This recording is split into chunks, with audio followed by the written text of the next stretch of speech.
Did you watch the ESPN 30 for 30 on sneakers? No. You know what I'm talking about? No, I know they're doing one on Jordan right now with the sneakers. They're filming that now because somebody reached out to me. Yeah. Basically, it was the guy at Nike who sort of created the whole thing of, okay, well, we can't pay college athletes Oh, to wear our sneakers. Sonny Vaccaro, whatever it was. Yeah. That guy. Sonny Vaccaro is legendary for just basketball players in general. Right. I don't give Sonny Vaccaro any kind of sneaker credit whatsoever, but they do, I guess. But he was the one that actually was responsible for seeding all these sneakers. Oh, okay. Well, the way that Yeah. if they give him credit for that, so be it. Fine. But Sonny Yeah. Vaccaro was amazing at what he did. Interesting story. You should watch it I'll definitely- because actually like the coolest part about it was, I guess that LeBron was supposed to go to Adidas, right? And I think even moved to to Cleveland to be next to LeBron's family and was very cool with his mom, and they had a lot of different meetings and so forth. And his thing was he told LeBron's mom that your son is worth $100 million in a shoe deal, and he said this is what Adidas is going to give him. So they did this whole big thing. They rented this big mansion out, and they had all these girls and whatever else. And then they're going to present the contract to LeBron. And then when he flipped the contract over, it said 70 million instead of 100 million. And there was a few things in there where he could go there, but basically everything he told LeBron, someone at Adidas went back and basically felt like that was too much money, and they changed the terms. LeBron ended up going to Nike, who Wound gave up him signing like a $90 million deal with Nike or it was something. like a $90 million deal. Yeah, it wasn't even $100 million over there. But I mean, if they brought the $100 million, LeBron had the closer relationship to Adidas, and he was going to sign. Yeah, And, everybody said rumor has it Jordan almost left Nike after the Jordan 2. Oh, really? Yeah, and then ticket came with the 3. Yeah, Then it was over. history. You know what I'm saying? Like it's weird. I mean, if that's an actual fact, I don't know if it is or not. But I mean, with the Jordan thing, but everybody, you know what I'm saying? But I mean, it's just, I look at Sonny Vaccaro as a basketball wizard because everybody loved him, and he realized that if you're not going to go to college as well, and you got to have that year of eligibility, we're going to send you overseas to play like he did with Homeboy, the kid that played for Milwaukee. He did that with him, and you know what I'm saying? Like, so he's great at what he does. I didn't know that he was responsible for that, and I guess you got to tip your hat off for that. I mean, it works. Hey, it goes back to Run DMC and my Adidas. I'm in a documentary called Fresh Dressed that they just had the trailer out for, and I was talking about how we in the industry give Run DMC credit for the whole my Adidas thing and blah blah blah. You know who I want to see? I want to talk to the guy that actually okayed the deal. Where is he now? Where? How far up the food chain did he go? How far up the food chain did the guy go to say, hey, let's give Run DMC this deal?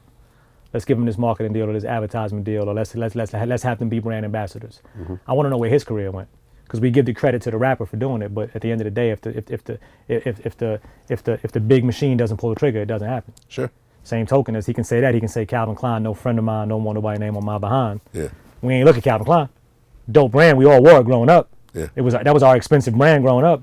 We didn't look at it though. We looked at my Adidas. Yeah. So I want to know where that guy went. Like, forget Run DMC. We know what happened there. I want to know what happened to the guy that put that deal together. How far up the food chain did he go? Yeah. For doing one of the best historical things in sneakers ever. You never wanted to join, because you talk about all your connections to Nike, Adidas and so forth.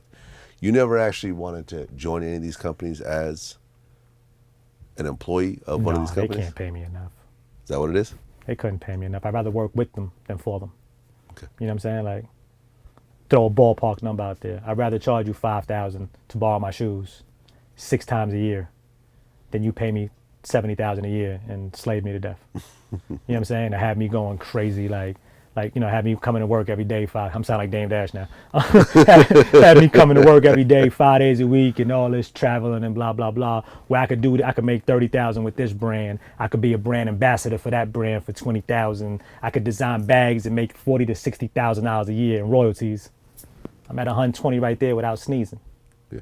So why go work for $70,000 a year, $80,000 a year, maybe $90,000 a year when I got to put that in? And it might be my passion, but there's more to that than we see. Mm-hmm. You know what I'm saying? I can't be a designer. I didn't go to college to be a designer. Yeah. But in the same token, I've colored shoes. I didn't go to school to be a colorist, but I designed a bag from scratch where I sold over 25,000 bags already. Right. You know what I'm saying? So I've done that. I've mocked up shoes. I've colored shoes. I've put designs on shoes. Again, I'm not a colorist or a designer though. I didn't go to school for that, but I could make me some bread doing it. Right. So, you know, why not go? I could, you know, my quote the whole show is not cheap either.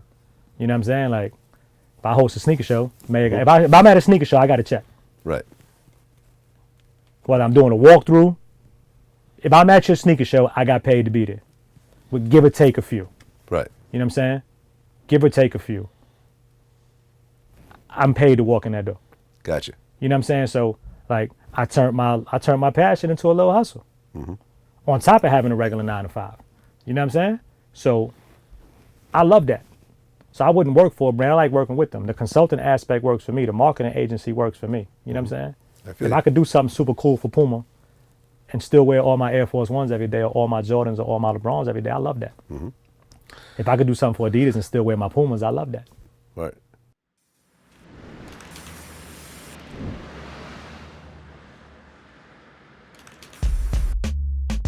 Speaking of special shoes that nobody has. This is a 1 of 1 New York Yankee Air Force One. Last time the Yankees won the championship, 27th championship. Woo. Number 27. This was made in the Nike kitchen. DBs, they're so unique, and the story behind them. That's the main thing, the story behind the Dome Bicker, the kid that designed them. Time and effort, the way they release is pretty interesting. So